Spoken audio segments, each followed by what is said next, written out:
दोस्तों, आषाढ़ पूर्णिमा को गुरु पूर्णिमा का पर्व मनाने की परंपरा चली आ रही है।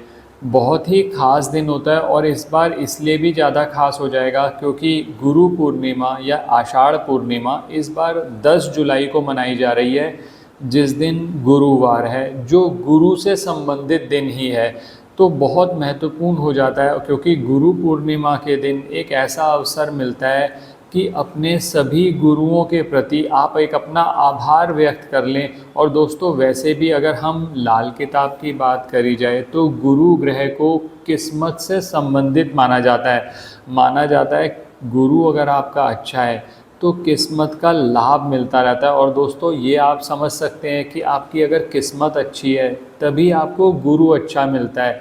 और दोस्तों, सबसे बड़ी बात यह है कि गुरु पूर्णिमा के दिन छोटे छोटे उपाय करके ना सिर्फ आप अपने गुरु के प्रति आभार व्यक्त कर सकते हैं, पूर्णिमा तिथि जो होती है वो माता लक्ष्मी से संबंधित मानी जाती है। तो जो उपाय आप छोटे छोटे करते हो, इससे माता लक्ष्मी की कृपा भी प्राप्त होती है। तो आज बात करूंगा 10 जुलाई को किस तरह से उपाय करने हैं, इस दिन की इतनी महत्वता क्यों है, आषाढ़ पूर्णिमा पर ही गुरु पूर्णिमा क्यों मनाई जाती है, क्यों इसका इतना महत्व है, सब बातें आपसे करूंगा। अंत तक हमारे साथ बने रहें। मैं विकास मल्होत्रा स्वागत करता हूं आपका लाल किताब एस्ट्रो सेंटर चैनल पर।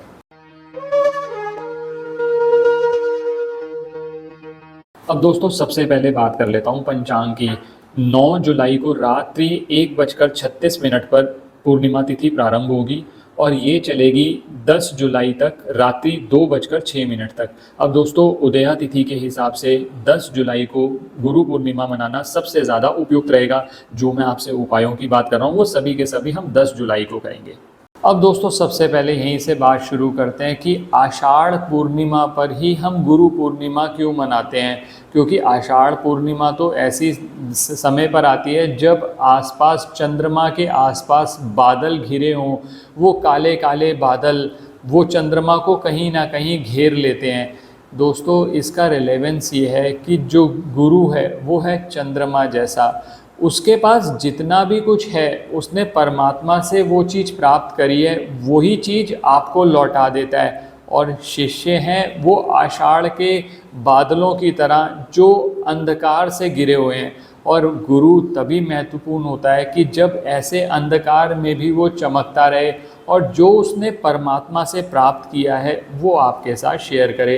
इसीलिए गुरु की महत्वता बहुत मानी जाती है। और गुरु पूर्णिमा के दिन सबसे पहला उपाय, मैं आज आपके लिए 3 उपाय लेकर आया हूँ दोस्तों। उसमें सबसे पहला जो उपाय है वो यही है कि आप जिसको भी अपना गुरु मानते हैं, आप उसको अगर जानते हैं, वो जीवित हैं, अगर आप उनसे मिल सकते हैं तो आप उनको मिलकर कोई उपहार दे दें।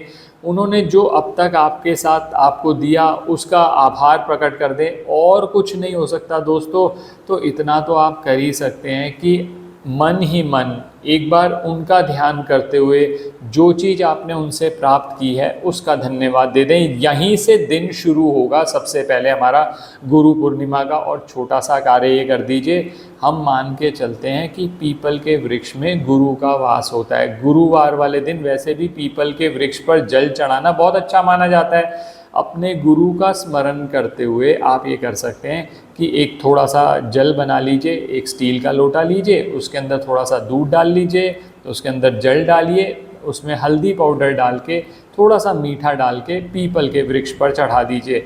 अब ये सबसे पहला उपाय हो गया आपका दोस्तों।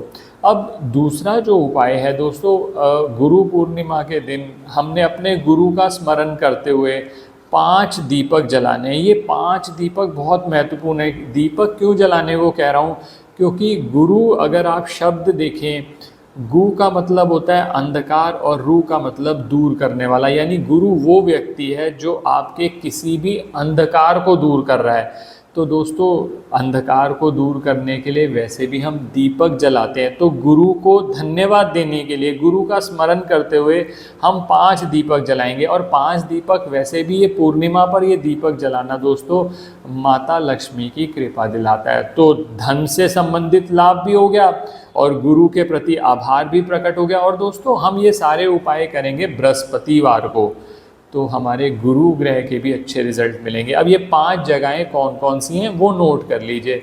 सबसे पहला दीपक, अच्छा दीपक कौन सा लगाना है, मिट्टी के 5 दीपक ले लीजिए या आटे के 5 दीपक बना लीजिए। अब उसमें घी डाल दीजिए, गाय का घी हो तो बहुत बढ़िया।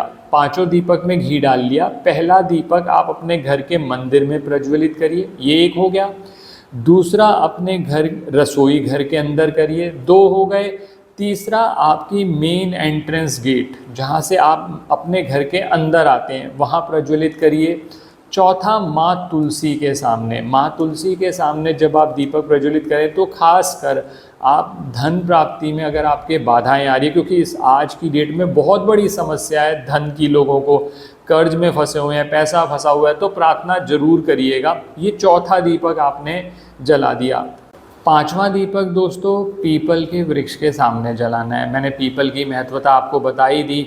अब बहुत सारे लोग ऐसे हैं जो आउटसाइड इंडिया भी हमारा वीडियो देखते हैं, वो कहते हैं कि पीपल का वृक्ष भी नहीं मिलता तो केले का वृक्ष मिल जाए, नहीं मिलता तो एक ऑल्टरनेटिव आपको बता रहा हूँ, अगर कोई नदी का तट या किनारा मिल जाए आप वहाँ पर दीपक प्रज्वलित कर सकते हैं। या फिर लास्ट रास्ता ये है, किसी भी मंदिर में जाकर, एक तो आप घर के मंदिर में जलाएंगे ही जलाएंगे, एक किसी भी मंदिर में जाकर जहाँ शिवलिंग हो वहाँ पर दीपक प्रज्वलित कर सकते हैं। ये 5 तरह से दीपक आपने प्रज्वलित कर दिए। आखिरी में अपने गुरु का धन्यवाद करते हुए, गुरु को ये आवाहन करते हुए कि हमें आगे भी इसी तरह से प्रेरित करते रहें, इसी तरह से गाइड करते रहें, आप अपने घर के मुख्य द्वार पर हल्दी या केसर से स्वास्तिक बना दीजिए। ये बेसिकली क्या मैनिफेस्ट कर रहे हैं आप कि गुरु हमेशा आपको आगे भी प्रेरित करते रहें, गाइड करते रहें, ताकि उससे आपको लाभ होता रहे। ये 3 उपाय आपने कर लिए तो गुरु पूर्णिमा का दिन आपका बहुत अच्छा चला जाएगा।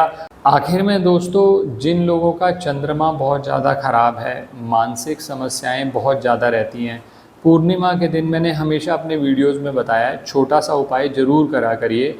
आप चाहें अगर अब तक नहीं करते रहे तो इसी पूर्णिमा से एक नित्य क्रम बना लीजिए, जब भी पूर्णिमा आए ये उपाय ज़रूर करें। इसमें करना क्या है, एक चांदी की छोटी सी ग्लासी ले लीजिए, ग्लास अगर आपके पास है, उसके अंदर थोड़ा सा कच्चा दूध डालिए, चीनी डालिए, चावल डालिए और चंद्रमा को देखते हुए ये जो मिश्रण आपने बनाया है ये पूरा चढ़ा दीजिए।